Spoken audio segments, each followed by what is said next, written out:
മക്കളെ, എല്ലാവർക്കും സുഖം തന്നെയല്ലടാ. അണ്ണന്റെ പിള്ളേരെല്ലാവരും നാളത്തെ ഫിസിക്സ് പരീക്ഷയ്ക്ക് തയ്യാറായി കഴിഞ്ഞിരിക്കുന്നു എന്ന കാര്യം എനിക്ക് ഉറപ്പാണ്. സോ നമ്മൾ ഇപ്പോൾ ഡീൽ ചെയ്യാൻ പോകുന്ന ഏറ്റവും പ്രധാനപ്പെട്ട 10 ചോദ്യങ്ങളാണ്. 25 മാർക്കാണ് അണ്ണൻ എന്റെ മക്കൾക്ക് ഉറപ്പ് തരാൻ പോകുന്നത്. സോ ഗംഭീരമായിട്ട് നമുക്ക് പഠിക്കാം. അതിനു മുൻപായിട്ട് ഒരു കാര്യം കൂടി ഞാൻ ഓർമ്മപ്പെടുത്തട്ടെ.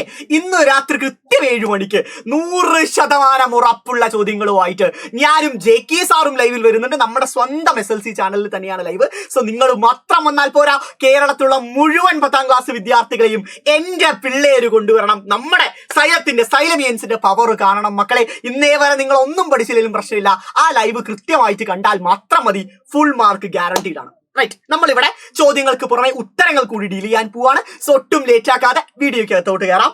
സോ ആദ്യത്തെ ചോദ്യം ഇതാണ്. നമുക്കറിയാം, 1ാമത്തെ ചാപ്റ്ററിൽ നിന്ന് ഷോർട്ട് മാർക്കിന് ഏറ്റവും പോസിബിലിറ്റി ഉള്ളത് ഈ പറയുന്ന ഊർജ്ജമാറ്റം ഓറിയന്റഡ് ആയ, എനർജി ചേഞ്ച് ഓറിയന്റഡ് ആയ ചോദ്യത്തിനാണ്. സോ ആ ചോദ്യമാണ് നമ്മൾ പഠിക്കാൻ പോകുന്നത്. തയ്യാറല്ലേ? നമുക്ക് വായിക്കാം. ലൈറ്റ്നിങ് സമയത്ത് ഫ്യൂസ് വയർ ഉരുകിപ്പോകുന്നു. ഇടിമിന്നൽ സമയത്ത് ഫ്യൂസ് വയർ ഉരുകിപ്പോകുന്നു. അതിനകത്ത് നടക്കുന്ന ഊർജ്ജമാറ്റം എന്താണ്? ഒരു തരി സംശയത്തിന്റെ ആവശ്യമില്ല. എന്താണ് ലൈറ്റ്നിങ് എന്ന് പറഞ്ഞാൽ തന്നെ ആ ഫ്യൂസ് വയറിലൂടെ അധികമായ വൈദ്യുതി പ്രവഹിക്കുമ്പോഴാണ് ആ ഉരുകി പോകുന്ന പരിപാടി നടക്കാറുള്ളത്, ശരിയല്ലേ? സോ എക്സസ് കറണ്ട് ഒഴുകുമ്പോഴാണ് അത് മെൽറ്റായി പോവാറ്. സോ അതിൽ നടക്കുന്ന ഊർജ്ജമാറ്റം എന്താണ്? നിസ്സാരമായിട്ട് പറയാൻ സാധിക്കും. അഥവാ electrical energy is converted into heat energy. Electrical energy എന്തായിട്ട് മാറുന്നു? ഹീറ്റ് എനർജി ആയിട്ട് മാറുന്നു. വൈദ്യുത ഊർജം താപ ഊർജമായിട്ട് മാറുന്നു. സെറ്റ്. അടുത്ത ചോദ്യത്തിലൂടെ നടക്കാം. നെക്സ്റ്റ് ക്വസ്റ്റ്യൻ ശ്രദ്ധിക്കടാ. ബാറ്ററി ഡിസ്ചാർജിങ് സമയത്ത് നടക്കുന്ന ഊർജ്ജമാറ്റം എന്താണ്? ബാറ്ററി ഡിസ്ചാർജിങ് സമയത്ത് നടക്കുന്ന ഊർജ്ജമാറ്റം എന്താണ്? ഡിസ്ചാർജിങ് എന്ന് പറഞ്ഞു വെച്ചാൽ ബാറ്ററിക്കകത്തുള്ള എനർജി പുറത്തോട്ട് വരുന്ന സാഹചര്യമല്ലടാ. സോ ബാറ്ററിക്കകത്ത് എന്ത് എനർജിയാ ഉള്ളത്? കെമിക്കൽസ് മൂലമുള്ള കെമിക്കൽ എനർജിയാണ്. പുറത്തു വരുമ്പോൾ എന്താണ്? ഇലക്ട്രിക്കൽ എനർജി ആയിട്ട് മാറുന്നു. ക്ലിയർ അല്ലേ? സോ രാസോർജം വൈദ്യുത ഊർജ്ജമായിട്ട് മാറുന്നു. പഠിക്കണമട മക്കളെ, പ്രധാനപ്പെട്ട ചോദ്യമാണ്. 1 മാർക്കിന് ഇത്തരം ഒരു ചോദ്യം നിങ്ങളുടെ ചോദ്യ പേപ്പറിൽ നാളെ കാണും.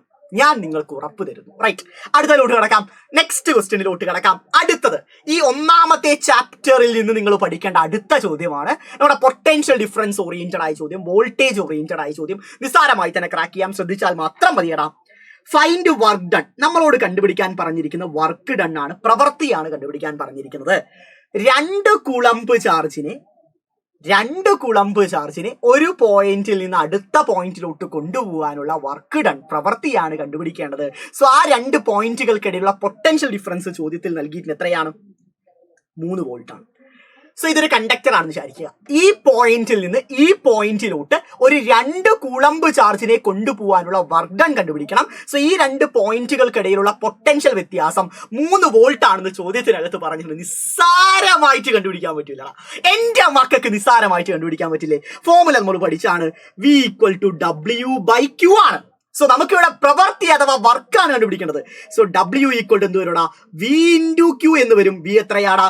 3 വോൾട്ട് ആണ്. ചാർജ് എത്രയാടാ? 2 കൂളംബ് ആണ്. സോ ആൻസർ എത്ര വരും? 6 ജൂൾ. ഇത് പോരളിയ ഗംഭീരമായിട്ട് മനസ്സിലായില്ലടാ മക്കളെ, ഒരു തരി സംശയമില്ലാതെ മനസ്സിലായില്ലടാ. എങ്കിൽ അടുത്ത ചോദ്യം ഒട്ടും ലേറ്റ് ആക്കാതെ അടുത്ത അന്തസ്സുള്ള ചോദ്യത്തിലൂടെ നടക്കുന്നു. റെസിസ്റ്റേഴ്സ് ഓറിയന്റഡ് ആയ ക്വസ്റ്റ്യൻ. എല്ലാ മക്കൾക്കും പലപ്പോഴും കൺഫ്യൂഷൻ ഈ റെസിസ്റ്റേഴ്സിന്റെ കോമ്പിനേഷൻ ഓറിയന്റഡ് ആയ ചോദ്യങ്ങളാണ്. അതാണ് ക്രാക്ക് ചെയ്യാൻ പോകുന്നത്. തയ്യാറല്ലേ? Depict the figure showing an arrangement of 3 resistors. 3 പ്രതിരോധങ്ങളുണ്ട്. 3ഉം 6 ഓം വീതമാണുള്ളത്. 6 ഓം വീതമുള്ള 3 പ്രതിരോധങ്ങൾ ഏത് രീതിയിൽ ഘടിപ്പിച്ചാലാണ് നമുക്ക് 4 ഓം സഫല പ്രതിരോധം അഥവാ എഫക്റ്റീവ് റെസിസ്റ്റൻസ് കിട്ടുക? സോ നമ്മുടെ കയ്യിൽ 3 റെസിസ്റ്റേഴ്സ് ഉണ്ട്. നോക്കണം. 1ാമത്തെ റെസിസ്റ്റർ, 2ാമത്തെ റെസിസ്റ്റർ, 3ാമത്തെ റെസിസ്റ്റർ. 3 റെസിസ്റ്റേഴ്സ് ഉണ്ട്. 3ഉം 6 ഓം വീതമാണുള്ളത്. ഈ പറയുന്ന 3 പ്രതിരോധങ്ങൾ ഏത് രീതിയിൽ ഘടിപ്പിച്ചാലാണ് നമുക്ക് എഫക്റ്റീവ് റെസിസ്റ്റൻസ് എത്ര കിട്ടണം? 4 ഓം എഫക്റ്റീവ് റെസിസ്റ്റൻസ് നമുക്ക് കിട്ടുക. അന്തസ്സായിട്ട് പറയാൻ പറ്റില്ലേ? അന്തസ്സായിട്ട് നമുക്ക് കണക്ട് ചെയ്യാൻ സാധിക്കില്ലേ? 3ഉം സീരീസ് ആയിട്ട് കണക്ട് ചെയ്താലും പാരലലി കണക്ട് ചെയ്താലും ഈ ഒരു ആൻസർ കിട്ടില്ല. സോ അടുത്ത കോമ്പിനേഷൻ, ഏറ്റവും സിമ്പിൾ ആയ കോമ്പിനേഷൻ എങ്ങനെയാണ് മക്കളെ? നമുക്ക് 2 എണ്ണം സീരീസ് ആയിട്ട് ഘടിപ്പിക്കാം, അതിനൊരെണ്ണം പാരലൽ ആയിട്ട് ഘടിപ്പിക്കാം. ക്ലിയർ അല്ലേ? 2 എണ്ണം സീരീസ് ആയിട്ട് കണക്ട് ചെയ്യാം, 1 എണ്ണം പാരലൽ ആയിട്ട് കണക്ട് ചെയ്യാം. സോ ഇതെല്ലാം എന്താണ്? 6 ഓം വീതമാണ്. സോ പല കുട്ടികൾക്കും തോന്നാം, സാർ എങ്ങനെയാണ് ഡയറക്റ്റ് ആയിട്ട് ഈ ഉത്തരത്തിലോട്ട് എത്തുന്നത്? നമുക്ക് ഇതാണ് എന്ന് കൃത്യമായിട്ട് എങ്ങനെ തിരിച്ചറിയാൻ സാധിക്കും മക്കളെ? ബ്ലൈൻഡ്ലി നമുക്ക് ഇതാണെന്ന് തിരിച്ചറിയാൻ സാധിക്കില്ല. നമുക്ക് കുറച്ച് സർക്യൂട്ടുകളൊക്കെ നമുക്ക് ഇനീഷ്യലി വരച്ച് നോക്കേണ്ടിയിരിക്കുന്നു. അതിനു മുമ്പ് കുറച്ച് ട്രിക്ക് ഞാൻ പറഞ്ഞുതരാം.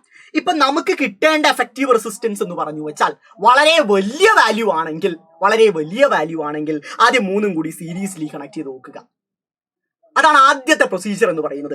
ഇതിലെ ഏതെങ്കിലും ഒന്നിനേക്കാളും ചെറിയ വാല്യൂ ആണ്, അതായത് ഉള്ളതിൽ ഏതെങ്കിലും ഒന്നിനേക്കാളും ചെറിയ വാല്യൂ ആണ് എഫക്റ്റീവ് റെസിസ്റ്റൻസ് കിട്ടേണ്ടതെങ്കിൽ അപ്പോൾ പാരലലി കണക്ട് ചെയ്ത് നോക്കുക. ഇത് രണ്ടിന്റെയും ഇടയിലാണെങ്കിൽ ഇത്തരത്തിലുള്ള കോമ്പിനേഷൻസ് ആണ് നിങ്ങൾ ട്രൈ ചെയ്ത് നോക്കേണ്ടത്. നമുക്ക് എല്ലാ രീതിയിലുള്ള ക്വസ്റ്റ്യൻസും വർക്ക്ഔട്ട് ചെയ്യാൻ പേടിക്കരുത്. സോ ഇതിന്റെ എഫക്റ്റീവ് റെസിസ്റ്റൻസ് എന്ന് കണ്ടുനോക്കാം. സോ മുകളിൽ രണ്ടെണ്ണം സീരീസ് അല്ലടാ, സീരീസ് ആയി കണക്ട് ചെയ്താൽ എന്താണ്? രണ്ടും കൂടി ആഡ് ചെയ്യുന്നതിന് തുല്യമാണ്. ദാറ്റ് ഈസ് ഈക്വൽ ടു മുകളിലുള്ളത് നമുക്ക് എത്രയാണെന്ന് കിട്ടും? മുകളിലുള്ളത് 12 ഓം ആണ് കിട്ടും. താഴെ എത്രയാണ്? 6 ഓം ആണ്. സോ 12 ഓമും 6 ഓമും പാരലലി കണക്ട് ചെയ്യുന്ന തുല്യമാണ് ഈ പറയുന്ന സർക്യൂട്ട് എന്ന് പറയുന്നത്. ഇക്വേഷൻ അറിയാം, R effective equal to R1 R2 divided by R1 plus R2 ആണ്. സോ R1 എത്രയാണ്? രണ്ടും പാരലലി ആയിട്ട് കണക്കാക്കാം. കാരണം ഈ പറയുന്ന 6ഉം കൂടി കൂട്ടിയാൽ 12 അല്ലടാ. സോ പാരലലി വരുമ്പോൾ എത്ര വരോടാ മക്കളെ? എങ്ങനെ വരോടാ? 12 into 6 divided by 12 plus 6. 12 into 6 എത്രയാടാ? 60 72. സോ 72 ഡിവൈഡ് ബൈ 18 എന്ന് വരും, ഈക്വൽ ടു 4 ഓം. സോ ഉത്തരം എത്ര കിട്ടി? 4 ഓം എന്ന് കിട്ടി. ഗംഭീരമായിട്ട് മനസ്സിലായില്ലേ? ഇതുപോലെ ക്വസ്റ്റ്യൻസ് പ്രാക്ടീസ് ചെയ്ത് തന്നെ പഠിക്കുക. അല്ലാതെ ഒരു ചോദ്യം പഠിച്ചത് കൊണ്ട് കാര്യമായില്ല. കൂടുതൽ ക്വസ്റ്റ്യൻസ്, സിമിലർ മോഡിലുള്ള ക്വസ്റ്റ്യൻസ് നമുക്ക് ഇന്ന് രാത്രിയുള്ള ലൈവിൽ ഡീറ്റെയിൽ ആയിട്ട് നമ്മൾ പഠിക്കുന്നുണ്ട്. അതെല്ലാം പ്രാക്ടീസ് ചെയ്യണം കേട്ടോ. അടുത്ത ചോദ്യത്തിലൂടെ അടക്കം ഇതേപോലെ റെസിസ്റ്ററിന്റെ അടുത്ത ചോദ്യമാണ്. There are 3 resistors of having 6 ohm each. 3 പ്രതിരോധങ്ങളുണ്ട്, 3ഉം 6 ഓം ആണെന്ന് ചോദ്യത്തിനകത്ത് പറയുന്നുണ്ട്. ഏത് രീതിയിൽ ഘടിപ്പിച്ചാലാണ് മാക്സിമം എഫക്റ്റീവ് റെസിസ്റ്റൻസ് കിട്ടുക? ഏറ്റവും കൂടുതൽ സഫല പ്രതിരോധം ലഭിക്കണമെങ്കിൽ ഏത് രീതിയിൽ ഈ പ്രതിരോധങ്ങളെ ഘടിപ്പിക്കണം? നിസ്സാരമായ കാര്യമാണ്. അത് എത്രയാണ് എന്ന് കൂടി ചോദിച്ചിട്ടുണ്ട്. സിമ്പിൾ ആയിട്ട് കണ്ടുപിടിക്കാം. എന്റെ മക്കൾ ഒന്ന് ശ്രദ്ധിച്ചാൽ മനസ്സിലാവും. സോ ബി ക്വസ്റ്റ്യനിലെ ആദ്യത്തെ എന്താ പറയുന്നത്? 3 6 ഓം റെസിസ്റ്റേഴ്സ് ഉണ്ട്, റൈറ്റ്? സോ 6 ഓമിന് എത്ര എണ്ണം ഉണ്ട്? 3 എണ്ണം ഉണ്ട്. നമ്മൾ അവിടെ ചെയ്തത് എത്രയാണ്? ഇതേപോലെ തന്നെയാണ് അല്ലെ? കൺഫ്യൂഷൻസ് ഒന്നും വേണ്ട. 6 ഓമിന്റെ 3 പ്രതിരോധങ്ങളുണ്ട്. നമുക്ക് ഏറ്റവും മാക്സിമം റെസിസ്റ്റൻസ് ആണ്. മാക്സിമം ആണെങ്കിൽ ഒരു സംശയവും നിങ്ങൾക്ക് വേണ്ട. നമ്മൾ ഇവിടെ കണക്ട് ചെയ്യേണ്ടത് എങ്ങനെയാണ്? സീരീസ് മോഡിലാണ്. മാക്സിമം സഫല പ്രതിരോധം, മാക്സിമം എഫക്റ്റീവ് റെസിസ്റ്റൻസ് ആണെങ്കിൽ സീരീസിൽ കണക്ട് ചെയ്യുക. സോ 3 എണ്ണവും ഇതാ സീരീസ് ആയിട്ട് ഘടിപ്പിച്ചു. വേറെ ഒന്നും നിങ്ങൾ നോക്കേണ്ട ആവശ്യമില്ല. സോ ഇതും 6 ഓം ആണ്, ഇതും 6 ഓം ആണ്, ഇതും 6 ഓം ആണ്. സോ ഇത് ഏത് രീതിയിൽ കണ്ടുപിടിക്കാം? R equal to R1 plus R2 എന്ന രീതിയിൽ കണ്ടുപിടിക്കാം. R1 plus R2 plus R3 എന്ന രീതിയിൽ കണ്ടുപിടിക്കാം. അല്ലെങ്കിൽ 3ഉം ഐഡന്റിക്കൽ ആയതുകൊണ്ട് അത്രയും സംശയം നിങ്ങൾക്ക് വേണം, നേരിട്ട് NR എന്ന ഫോർമാറ്റിൽ കണ്ടുപിടിക്കാം. സോ എന്താണ് മക്കളെ? R effective equal to NR ആണെങ്കിൽ നോക്കടാ, 3 into 6 that is equal to 18 ohm. ഏത് ഇക്വേഷനിൽ ഇട്ടാലും ഉത്തരം ഒന്ന് തന്നെയാണ്. 18 ഓം ആണ് നമ്മുടെ ഉത്തരം എന്ന് പറയുന്നത്. സിമ്പിൾ അല്ലടാ. ബി ക്വസ്റ്റ്യനിലോട്ട് കിടക്കാം. അത് പലർക്കും കൺഫ്യൂഷൻ ഉള്ള ക്വസ്റ്റ്യൻ ആയിരിക്കാം. ഏത് രീതിയിൽ കണക്ട് ചെയ്താലാണ് മിനിമം എഫക്റ്റീവ് റെസിസ്റ്റൻസ് കിട്ടുക? അത് കണ്ടുപിടിക്കുക. സോ ഈ 3 പ്രതിരോധങ്ങളെ ഏതു രീതിയിൽ ഘടിപ്പിച്ചാലാണ് ഏറ്റവും കുറവ് സഫല പ്രതിരോധം ലഭിക്കുക എന്നതാണ് ചോദ്യം. നമുക്ക് എല്ലാവർക്കും അറിയാം, കുറഞ്ഞ സഫല പ്രതിരോധം ലഭിക്കണമെങ്കിൽ എങ്ങനെ കണക്ട് ചെയ്യണം? പാരലലി കണക്ട് ചെയ്യണം. സോ 3ഉം പാരലലി കണക്ട് ചെയ്യാൻ പോവാണ്. ആ സർക്യൂട്ട് കൂടി ഒന്ന് വരച്ചേക്ക് മക്കളെ. Parallel connection. 3ഉം പാരലലി നമ്മൾ ഇതാ കണക്ട് ചെയ്തിരിക്കുന്നു.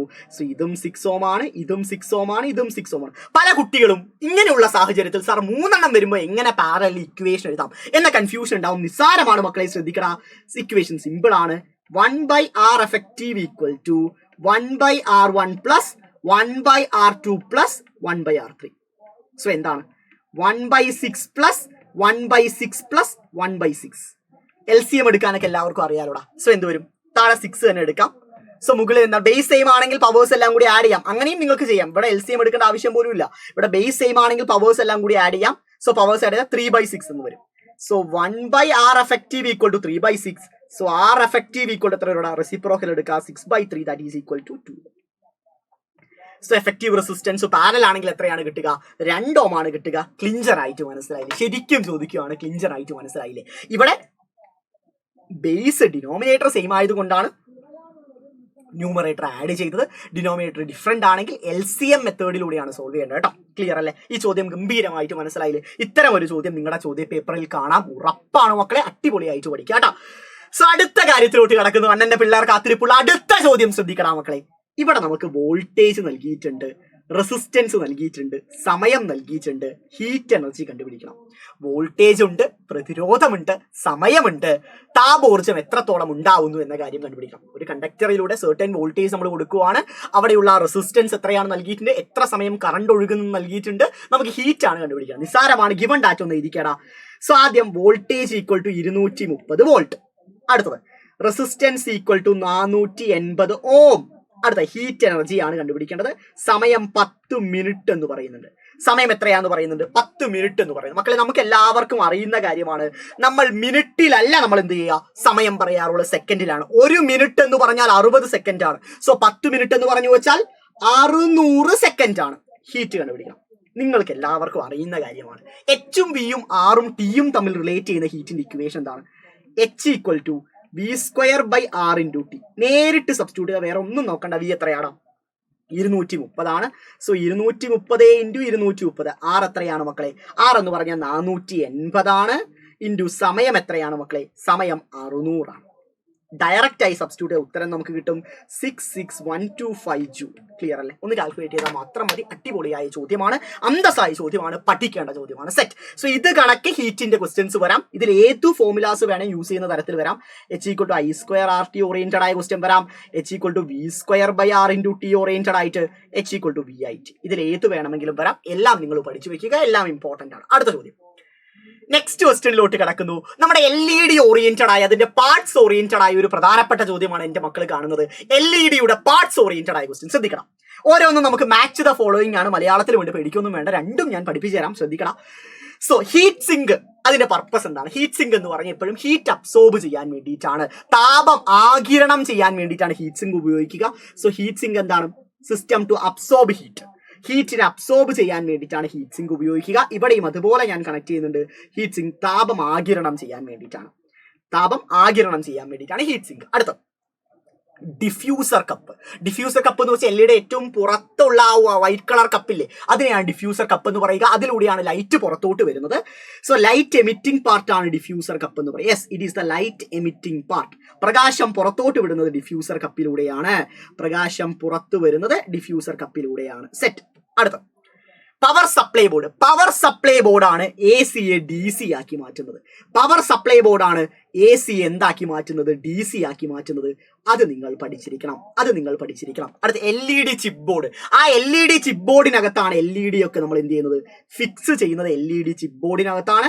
സോ LED ഫിക്സ് ചെയ്യുന്നത് LED ചിപ്പ് ബോർഡിനകത്താണ്. ക്ലിയർ അല്ലേ?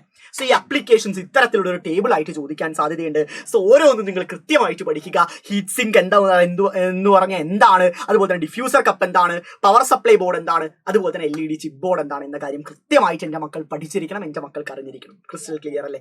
അടുത്ത ചോദ്യം, നമ്മുടെ അടുത്ത ചാപ്റ്റർ ഓറിയന്റഡ് ആയ ചോദ്യം, ഡയറക്ഷൻ ഓറിയന്റഡ് ആയ ക്വസ്റ്റ്യൻസ്. ആ ചാപ്റ്ററിൽ ഒട്ടനവധി ചോദിക്കാൻ പോസിബിലിറ്റി ഉണ്ട്. അത്തരം ഒരു ചോദ്യമാണ് നിങ്ങൾ കാണുന്നത്. സോ ഈ സെക്കൻഡ് ചാപ്റ്റർ എന്ന് പറഞ്ഞാൽ അവിടെ നിങ്ങൾക്ക് 2 റൂൾസ് ആണ് മെയിൻലി വരുന്നത്. ഒന്നാമത്തെ റൂൾ എന്ന് പറഞ്ഞാൽ ഫ്ലെമിങ്ങിന്റെ ലെഫ്റ്റ് ഹാൻഡ് റൂള്. രണ്ടാമത്തെ എന്ന് പറഞ്ഞു വെച്ചാൽ right hand thumb rule. Right hand thumb rule. ഈ 2 റൂൾസ് മാത്രം നിങ്ങൾ വൃത്തിയായിട്ട് സെക്കൻഡ് ചാപ്റ്റർ എന്ന് പറഞ്ഞാൽ 2 റൂൾസ് പഠിക്കുക. തേർഡ് ചാപ്റ്ററിലോട്ട് വരുമ്പോൾ ഫ്ലെമിങ്സിന്റെ റൈറ്റ് ഹാൻഡ് റൂൾ, ഇവിടെ ലെഫ്റ്റ് ഹാൻഡ് റൂൾ ആണ്. ഫ്ലെമിങ്ങിന്റെ ലെഫ്റ്റ് ഹാൻഡ് റൂൾ ആണ്. ഇവിടെ മനസ്സിലാക്കുക, ഈ സെക്കൻഡ് ചാപ്റ്ററിൽ ഫ്ലെമിങ്ങിന്റെ ലെഫ്റ്റ് ഹാൻഡ് റൂൾ ആണ് വരുന്നത്. തേർഡ് ചാപ്റ്ററിലാണ് ഫ്ലെമിങ്ങിന്റെ റൈറ്റ് ഹാൻഡ് റൂൾ വരുന്നത്. കൺഫ്യൂഷൻ വേണ്ട, കൃത്യമായിട്ട് പറയുന്ന കാര്യം പഠിച്ചാൽ മതി. റൈറ്റ്. ഡയറക്ഷന്റെ മാത്രമായ ചോദ്യങ്ങളുമായിട്ട് അണ്ണൻ ഒരു വീഡിയോ ആയിട്ട് വരുന്നുണ്ട്, പേടിക്കേണ്ട, സെറ്റാക്കാം. സോ ഇവിടെ ശ്രദ്ധിക്കണം, ഇവിടെ ഒരു കണ്ടക്ടർ ഉണ്ട്. AB എന്ന് പറയുന്ന കണ്ടക്ടർ. AB എന്ന് പറയുന്ന കണ്ടക്ടർ ഉണ്ട്. ചോദ്യം നമുക്ക് വായിക്കാം. If the electric current is passed from A to B, what is the direction it will move? അതായത് ഇവിടെ വൈദ്യുതി എയിൽ നിന്ന് ബിയിലോട്ട് പോയി കഴിഞ്ഞു വെച്ചാൽ ഏത് ഡയറക്ഷനിൽ ആ കണ്ടക്ടർ ചലിക്കുമെന്നാണ് ചോദ്യം. ആ ചാലകം ഏത് ദിശയിൽ ചലിക്കുമെന്നാണ് ചോദ്യം. സോ നിങ്ങൾ കൃത്യമായിട്ട് മനസ്സിലാക്കണം, ഏത് ഡയറക്ഷനിലാണ് മൂവ് ചെയ്യുന്നത്, ഏത് ഡയറക്ഷനിൽ ചലിക്കുന്നു എന്ന ചോദ്യം വരുമ്പോൾ നിങ്ങൾ കൃത്യമായിട്ട് മനസ്സിലാക്കണം, അത് ഫ്ലെമിങ്ങിന്റെ ലെഫ്റ്റ് ഹാൻഡ് റൂൾ ആണ്. ഡയറക്ഷൻ ഓഫ് മോഷൻ അഥവാ ചലന ദിശ കണ്ടുപിടിക്കണമെങ്കിൽ ഫ്ലെമിങ്ങിന്റെ ലെഫ്റ്റ് ഹാൻഡ് റൂൾ. സോ ചലന ദിശ അല്ലെങ്കിൽ അടിക്കുന്ന ആലോചിച്ചാൽ മതി. ഇടത് കൈവച്ച് ഒരു അടി കൊടുത്തു. സോ ലെഫ്റ്റ് ഹാൻഡ് ആണ് ഡയറക്ഷൻ ഓഫ് മോഷൻ കണ്ടുപിടിക്കാൻ വേണ്ടി യൂസ് ചെയ്തത്. ക്ലിയർ അല്ലേ? സോ ആ റൂൾ ഉപയോഗിക്കാൻ പോവാണ്, ശ്രദ്ധിക്കുക. സോ ഈ പറയുന്ന നടുവിരലാണ് കറണ്ടിന്റെ ഡയറക്ഷൻ, തമ്പാണ് മാഗ്നറ്റിക് ഫീൽഡിന്റെ ഡയറക്ഷൻ. സോറി, നടുവിരലാണ് കറണ്ടിന്റെ ഡയറക്ഷൻ. ഈ 4 ഫിംഗർ ആണ് മാഗ്നറ്റിക് ഫീൽഡിന്റെ ഡയറക്ഷൻ. തമ്പാണ് ഏത് ഡയറക്ഷനിലാ മൂവ് ചെയ്യുന്നത് എന്നതിനെ സൂചിപ്പിക്കുന്നു. ഒന്നുകൂടി ആവർത്തിക്കാം, ശ്രദ്ധിച്ചു മനസ്സിലാക്കിക്കോടാ. Middle finger represents direction of current, 4 finger represents direction of magnetic field, thumb represents direction of motion. Clear അല്ലേ? ഇനി ശ്രദ്ധിച്ചോളാം, ഇതേ കാര്യം നമ്മളോട് അപ്ലൈ ചെയ്യാൻ പോവാണ്. സോ ഇവിടെ കറണ്ട് A to B ആണ്. സോ കറണ്ടിന്റെ ഡയറക്ഷൻ A to B ആണ്. ഇവിടെ മാഗ്നറ്റിക് ഫീൽഡ് എങ്ങനെയാണ് മക്കളെ? മാഗ്നറ്റിക് ഫീൽഡ് നോർത്ത് നിന്ന് സൗത്ത്, താഴോട്ടായിരിക്കും മാഗ്നറ്റിക് ഫീൽഡ്, നോർത്ത് നിന്ന് സൗത്ത്. സോ ഈ ഫിംഗർ അകത്തോട്ട്, ഈ ഫിംഗർ താഴോട്ട്. സോ ഈ തള്ളവിരൽ എങ്ങോട്ടായിരിക്കും? അകത്തോട്ടായിരിക്കില്ലേ? അഥവാ ഈ മാഗ്നറ്റിന്റെ അകത്തോട്ടല്ലേ? ശ്രദ്ധിച്ചോ, ഒന്നുകൂടി ആവർത്തിക്കാം. മാഗ്നറ്റിക് ഫീൽഡ് നോർത്തിൽ നിന്ന് സൗത്തിലോട്ടാണ്. മാഗ്നറ്റിക് ഫീൽഡ് നോർത്തിൽ നിന്ന് സൗത്തിലോട്ടാണ്. കറണ്ട് ഒഴുകുന്നത് എയിൽ നിന്ന് ബിയിലോട്ടാണ്. സോ അതേപോലെ തന്നെ പിടിക്കുക. സോ അകത്തോട്ടാണ് തള്ളവിരൽ സൂചിപ്പിക്കുന്നത്. സോ ഇൻവേർഡ് ഡയറക്ഷനിലായിരിക്കും ഈ പറയുന്ന കണ്ടക്ടർ മൂവ് ചെയ്യുക. It is in inward direction. Inward direction. ഇത് കണ്ടുപിടിക്കാൻ നമ്മളെ സഹായിച്ച നിയമം ഏതാണ്? ഞാനിപ്പോ പറഞ്ഞ കാര്യമുള്ളൂ. അഥവാ direction of motion of the conductor ആണെങ്കിൽ, ചാലകത്തിന്റെ ചലന ദിശയാണെങ്കിൽ അത് ഫ്ലെമിങ്സിന്റെ ലെഫ്റ്റ് ഹാൻഡ് റൂൾ ആണ്. സോ അത് എഴുതി വെച്ചാൽ മതി, ഫ്ലെമിങ്സ് ലെഫ്റ്റ് ഹാൻഡ് റൂൾ. ഫ്ലെമിങ്ങിന്റെ ഇടത് കൈ നിയമമാണ് നമ്മളെ സഹായിച്ചത്. കൃത്യമായിട്ട് മനസ്സിലായില്ലേ? ഈ ചോദ്യം അതുപോലെ ചോദിക്കും. ഡിക്റ്റോ ആണ് കേട്ടോ. 100% പോസിബിലിറ്റി ഉള്ള ക്വസ്റ്റ്യൻസ് ആണ്, ഡിക്റ്റോ ക്വസ്റ്റ്യൻസ് ആണ്. കാരണം ടെക്സ്റ്റ് ബുക്കിലുള്ള പടങ്ങളാണ് പൊതുവെ ചോദ്യങ്ങളായിട്ട് ചോദിക്കാറുള്ളത്. സോ ഈ ചോദ്യത്തിന് വലിയ പ്രാധാന്യമുണ്ട് കേട്ടോ. ഇതല്ലെങ്കിൽ ചോദിക്കാൻ സാധ്യതയുള്ളത് ടെക്സ്റ്റ് ബുക്കിലുള്ള അടുത്തൊരു ഡയഗ്രാമാണ്, അതിതാണ്. സോ ഇതും ഡയറക്ഷൻ ഓറിയന്റഡ് ആയ ക്വസ്റ്റൻ ആണ്. ഇതും പരീക്ഷയിൽ ചോദിക്കാൻ സാധ്യതയുണ്ട്. ശ്രദ്ധിക്കണം, എല്ലാവരും ശ്രദ്ധിക്കുക, മുഴുവൻ മക്കളും ശ്രദ്ധിക്കുക. നിസ്സാരമായി തന്നെ ക്രാക്ക് ചെയ്യാം, സിമ്പിൾ ആയിട്ട് പറഞ്ഞു തരണം. ഇവിടെയും കറണ്ട് ഒഴുകുന്നത് നോക്കണം. ഇതവിടെ പോസിറ്റീവ് ടെർമിനലാണ്, ഇത് നെഗറ്റീവ് ടെർമിനലാണ്. സോ കറണ്ട് ഉറപ്പായും പോസിറ്റീവിൽ നിന്ന് നെഗറ്റീവിലോട്ടാണ് ഒഴുകുക. ശരിയല്ലേ? കറണ്ട് ഉറപ്പായും പോസിറ്റീവിൽ നിന്ന് നെഗറ്റീവിലോട്ട് ഒഴുകുക. സോ ഇനി ചോദ്യം നോക്കാം. What will be the direction of magnetic field around X when looking from B? ബിയിൽ നിന്ന് നോക്കുമ്പോൾ എക്സിന് ചുറ്റുമുള്ള മാഗ്നറ്റിക് ഫീൽഡിന്റെ ഡയറക്ഷൻ എങ്ങനെയായിരിക്കും? സോ ഇതൊരു കണ്ടക്ടർ ആയിട്ട് എടുക്കുക. മുകളിലോട്ട് കറണ്ട് ഒഴുകുകയാണെങ്കിൽ നമ്മുടെ ചുറ്റുമുള്ള വിരലുകളാണ് മാഗ്നറ്റിക് ഫീൽഡിന്റെ ഡയറക്ഷനെ സൂചിപ്പിക്കുക. സോ കറണ്ട് മുകളിലോട്ടാണെങ്കിൽ മാഗ്നറ്റിക് ഫീൽഡ് ഇങ്ങനെയല്ലേ? സോ മാഗ്നറ്റിക് ഫീൽഡ് ഡയറക്ഷൻ എങ്ങനെയായിരിക്കും മക്കളെ? ഈ ഒരു ഷേപ്പിലല്ലേ? അഥവാ ആന്റി ക്ലോക്ക് വൈസ് ഡയറക്ഷനിൽ നോക്കടാ. കൈ പിടിച്ചു വെച്ചാൽ മുകളിലോട്ടാണെങ്കിൽ ആന്റി ക്ലോക്ക് വൈസ് ഡയറക്ഷൻ. മുകളിൽ നോക്കുമ്പോൾ നോക്കടാ, it is in anti clock vice direction. Right, മുകളിൽ നോക്കുമ്പോൾ ആന്റി ക്ലോക്ക് വൈസ് ഡയറക്ഷൻ തന്നെയാണ്. കാരണം ബി നിന്ന് നോക്കുന്ന കാര്യമാണ് പറയുന്നത്. Yes, it is in anti clock vice direction, അഥവാ അപ്രദക്ഷിണ ദിശയിലാണ്. ഇത് കണ്ടുപിടിക്കാൻ സഹായിച്ച നിയമം ഏതാണ്? ഒരു സംശയം വേണ്ട. ഏതാണ് മക്കളെ? റൈറ്റ് ഹാൻഡ് തമ്പ് റൂൾ, വലതു കൈ പെരുവിരൽ നിയമം. റൈറ്റ് ഹാൻഡ് തമ്പ് റൂൾ ആണ് ഇത് കണ്ടുപിടിക്കാൻ വേണ്ടി നമ്മളെ സഹായിച്ച നിയമം എന്ന് പറയുന്നത്. പഠിക്കേണ്ടതാണ്, പ്രധാനപ്പെട്ടതാണ് കേട്ടോ. അടുത്തതിലൂടെ അടക്കാം. യെസ്, ഇത്തരത്തിലുള്ള റൂൾസ് നിങ്ങൾക്ക് കൺഫ്യൂസിംഗ് ആണെങ്കിൽ ഈ പറയുന്ന കാര്യം നിങ്ങൾ പഠിച്ചാൽ മാത്രം മതി. എല്ലാ റൂൾസും നിസ്സാരമായി സെറ്റ് ആക്കാം. ശ്രദ്ധിക്കണം, എന്താണ് ഇവിടെ പറയുന്നത്? To find the direction of, Malayalam ഉണ്ട് കേട്ടോ, പേടിക്കല്ലേ. To find the direction of force in a current carrying conductor. ഫോഴ്സിന്റെ ഡയറക്ഷൻ, ബലത്തിന്റെ ദിശ അല്ലെങ്കിൽ ചലന ദിശ കണ്ടുപിടിക്കാൻ വേണ്ടി നമ്മളെ സഹായിക്കുന്ന റൂൾ ഏതാണ്? ഫ്ലെമിങ്ങിന്റെ ലെഫ്റ്റ് ഹാൻഡ് റൂൾ ആണ്. സോ ഫ്ലെമിങ്ങിന്റെ ലെഫ്റ്റ് ഹാൻഡ് റൂൾ, ചലന ദിശയാണെങ്കിൽ അല്ലെങ്കിൽ ബലത്തിന്റെ ആണെങ്കിൽ ഫ്ലെമിങ്ങിന്റെ ലെഫ്റ്റ് ഹാൻഡ് റൂൾ ആണ്, ഇടത് കൈ നിയമമാണ്. To find the direction of magnetic field along a current carrying conductor. ഒരു വൈദ്യുതി പ്രവഹിക്കുന്ന ചാലകത്തിന് ചുറ്റുമുള്ള കാന്തിക മണ്ഡലത്തിന്റെ ദിശയാണെങ്കിൽ വലത് കൈ പെരുവിരൽ നിയമമാണ്. റൈറ്റ്, മാക്സ്വെലിന്റെ റൈറ്റ് ഹാൻഡ് തമ്പ് റൂൾ ആണ്. മാക്സ്വെലിന്റെ റൈറ്റ് ഹാൻഡ് തമ്പ് റൂൾ ആണ്, വലത് കൈ പെരുവിരൽ നിയമമാണ്. ക്ലിയർ അല്ലേ? കാര്യം കൃത്യമായിട്ട് മനസ്സിലായില്ലേ? അടുത്ത ചോദ്യം, direction of current in a induction. കറണ്ടിന്റെ ഡയറക്ഷൻ വൈദ്യുതിയുടെ ദിശയാണെങ്കിൽ അത് ഫ്ലെമിങ്ങിന്റെ റൈറ്റ് ഹാൻഡ് റൂൾ ആണ്. ഫ്ലെമിങ്ങിന്റെ റൈറ്റ് ഹാൻഡ് റൂൾ ആണ്, Fleming's right hand rule. Clear അല്ലേ? കാര്യം കൃത്യമായിട്ട് മനസ്സിലായില്ലേ? ഒരു തരി സംശയമില്ല. സോ എല്ലാ റൂൾസും ഇതുപോലെ കൃത്യമായിട്ട് പഠിക്കുക, ഒരു കൺഫ്യൂഷൻസും നിങ്ങൾക്ക് വേണ്ട. അടുത്ത ചോദ്യം, നെക്സ്റ്റ് ചോദ്യം സെക്കൻഡ് ചാപ്റ്ററിൽ നിന്നുള്ള ചോദ്യം തന്നെയാണ്. ചിത്രം കാണുമ്പോൾ തന്നെ എന്താണെന്നുള്ള കാര്യം നിങ്ങൾക്ക് തിരിച്ചറിയും, അല്ലെങ്കിൽ തിരിച്ചറിയേണ്ടതാണ്. ചോദ്യം നമുക്ക് നോക്കാം. If the current flows as shown in the figure, what will be the direction of rotation of the armature? Current ചിത്രത്തിൽ നൽകിയ പോലെയാണ് ഒഴുകുന്നതെങ്കിൽ ആർമേച്ചറിന്റെ ചലന ദിശ എങ്ങോട്ടായിരിക്കും, അല്ലെങ്കിൽ ഏത് ഡയറക്ഷനിലാണ് ആർമേച്ചർ കറങ്ങുക? സോ കറണ്ട് എങ്ങനെയാണ് ഇവിടെ പറയുന്നത്? ഇതാണ് കറണ്ടിന്റെ ഡയറക്ഷൻ. സോ കറണ്ടിന്റെ ഡയറക്ഷൻ ഇവിടെ ആർമേച്ചറിന്റെ റൊട്ടേഷന്റെ ഡയറക്ഷൻ എന്ന് വെച്ചാൽ ലെഫ്റ്റ് ഹാൻഡ് റൂൾ ആണ്, സംശയം വേണ്ട. സോ കറണ്ട് ഒഴുകുന്നത് എവിടെ നിന്ന് എങ്ങോട്ടാണ്? എയിൽ നിന്ന് ബിയിലോട്ടാണ്. മാഗ്നറ്റിക് ഫീൽഡ് എവിടെയാണ്? മാഗ്നറ്റിക് ഫീൽഡ് നോർത്തിൽ നിന്ന് സൗത്തിലോട്ടാണ്. സോ താഴോട്ടല്ലേ എ ബി എന്ന് പറയുന്ന സൈഡ് മൂവ് ചെയ്യുക. A B moving downward. So A B താഴോട്ട് മൂവ് ചെയ്യും. അടുത്ത സി ഡി എടുക്കാം.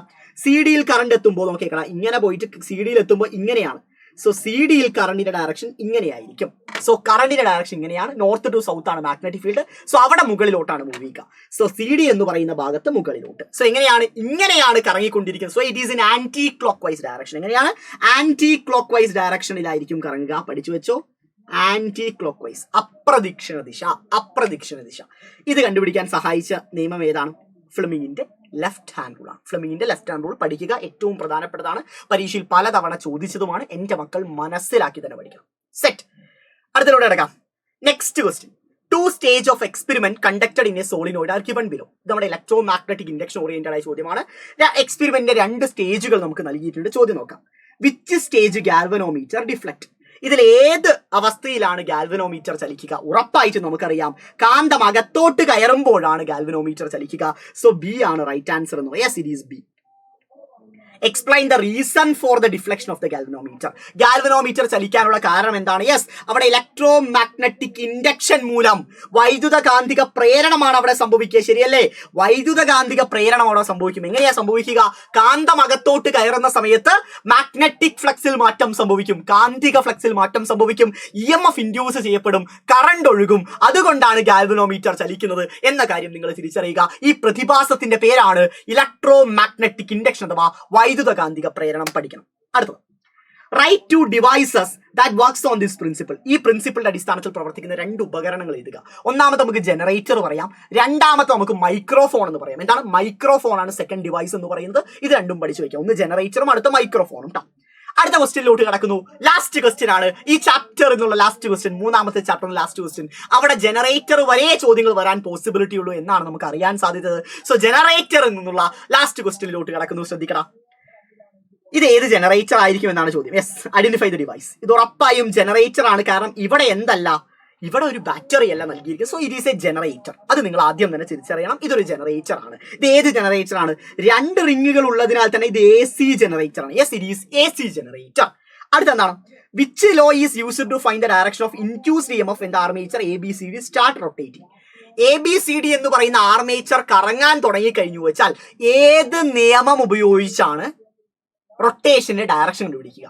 റൊട്ടേഷന്റെ ഡയറക്ഷൻ കണ്ടുപിടിക്കാനല്ല ചോദിച്ചിരിക്കുന്നത്, സോറി, ഇൻഡ്യൂസ്ഡ് EMFന്റെ ഡയറക്ഷൻ കണ്ടുപിടിക്കാം. Which law is used to find the direction of induced EMF? കറണ്ടിന്റെ ഡയറക്ഷൻ കണ്ടുപിടിക്കുക, അല്ലെങ്കിൽ ഇൻഡ്യൂസ്ഡ് EMFന്റെ ഡയറക്ഷൻ കണ്ടുപിടിക്കാൻ വേണ്ടി നമ്മൾ ഉപയോഗിക്കുന്ന നിയമം ഏതാ മക്കളെ? അല്ലെങ്കിൽ 3ാമത്തെ ചാപ്റ്ററിൽ ഒരേ ഒരു നിയമമേ ഉള്ളൂ. ജനറേറ്റർ നൽകിയിട്ട് നിയമം ചോദിച്ചു കഴിഞ്ഞാൽ അടിപൊളിയായി ചെയ്തിക്കോ. ഫ്ലെമിങ്ങിന്റെ റൈറ്റ് ഹാൻഡ് റൂൾ ആണ്. ഫ്ലെമിങ്ങിന്റെ വലത് കൈ നിയമമാണ് റൈറ്റ് ഹാൻഡ് റൂൾ. അതാണ് ഇൻഡ്യൂസ്ഡ് EMFന്റെ അല്ലെങ്കിൽ വൈദ്യുതിയുടെ കറണ്ടിന്റെ ഡയറക്ഷൻ കണ്ടുപിടിക്കാൻ വേണ്ടി നമ്മൾ ഉപയോഗിക്കുന്നത്. സോ 3ാമത്തെ ചാപ്റ്റർ ആണെങ്കിൽ റൈറ്റ് ഹാൻഡ് റൂൾ ആണ്. അത് പഠിച്ചു വെക്കുക, ഫ്ലെമിങ്സിന്റെ റൈറ്റ് ഹാൻഡ് റൂൾ. അടുത്തത്, identify the parts P and Q and write down. എന്താണ് P യും Q യും? P എന്ന് പറഞ്ഞാൽ എവിടെ? P യും Q യും കാണാനല്ല, ഇത് തന്നെയായിരിക്കും. ഇത് P ആയിട്ടും ഇത് Q ആയിട്ടും നമുക്ക് എടുക്കാം. P എന്ന് പറഞ്ഞാൽ എന്ത് റിംഗ് ആണ് മക്കളെ? Yes, it is slip ring. Q എന്ന് പറഞ്ഞ എന്താണ് മക്കളെ? ബ്രഷസ് ആണ്. ഇത് കൂടി മനസ്സിലാക്കിക്കോ. ഇത് ആർമേച്ചർ ആണ്, ഇത് ഫീൽഡ് മാഗ്നറ്റ് ആണ്. എല്ലാം ഞാൻ പഠിപ്പിച്ചു തരാം. ഫീൽഡ് കാന്തങ്ങളാണ്, ഫീൽഡ് മാഗ്നറ്റ് ആണ്. സോ ഈ പറയുന്ന ജനറേറ്ററിന്റെ വർക്കിംഗ് പ്രിൻസിപ്പിൾ എന്താണെന്ന് ചോദിച്ചാൽ അത് നിങ്ങൾക്ക് അറിയണം. അത് EMI അഥവാ ഇലക്ട്രോ മാഗ്നറ്റിക് ഇൻഡക്ഷൻ ആണ്, വൈദ്യുത കാന്തിക പ്രേരണമാണ്. AC ജനറേറ്റർ ആയതുകൊണ്ട് ഔട്ട്പുട്ട് ചിലപ്പോൾ ചോദിക്കാം. ഔട്ട്പുട്ട് ഇത് ഇങ്ങനെ എഴുതി വെക്കുക. സോ ഇവിടെ X ആക്സിസിൽ ടൈമും Y ആക്സിസ് EMF. സോ അതിൽ നിന്നുള്ള പരമാവധി ചോദ്യങ്ങൾ നിങ്ങളെ ഞാൻ പഠിപ്പിച്ചു കഴിഞ്ഞു. സോ ഈ ചോദ്യങ്ങൾ ഉറപ്പായും പഠിക്കുക. അടിപൊളി മാർക്ക് സ്കോർ ചെയ്യുക മക്കളെ. ഉറപ്പാണ് 25 മാർക്ക് ഈ ചോദ്യങ്ങളിൽ നിന്ന് തന്നെ എൻ്റെ മക്കൾക്ക് കിട്ടും. അല്ലെങ്കിൽ ഇതേ മോഡൽ ഓഫ് ക്വസ്റ്റ്യൻസ് വരും. ഡിക്റ്റോ വരണമെന്ന് എനിക്ക് അത്രത്തോളം ഉറപ്പ് പറയാൻ സാധിക്കില്ല. പക്ഷെ ഇതേ മോഡലിലുള്ള ക്വസ്റ്റ്യൻസ് നിങ്ങളുടെ ചോദ്യ പേപ്പറിൽ നിങ്ങൾ കാണും. അത് ഞാൻ ഉറപ്പ് തരുന്നു മക്കളെ. സോ ഈ പറയുന്ന വീഡിയോനെ പറ്റിയുള്ള കമന്റുകൾ, ഫീഡ്ബാക്കുകൾ അണ്ണന്റെ പിള്ളേരൊന്ന് കമന്റ് ചെയ്യണം. എല്ലാവരും കമന്റ് ചെയ്യണം. സോ ഇന്നത്തെ ലൈവ് മറക്കരുത്. ഗംഭീരമായിട്ട് പഠിക്കാം മക്കളെ. Love you all. ടാറ്റാ, കാണാം.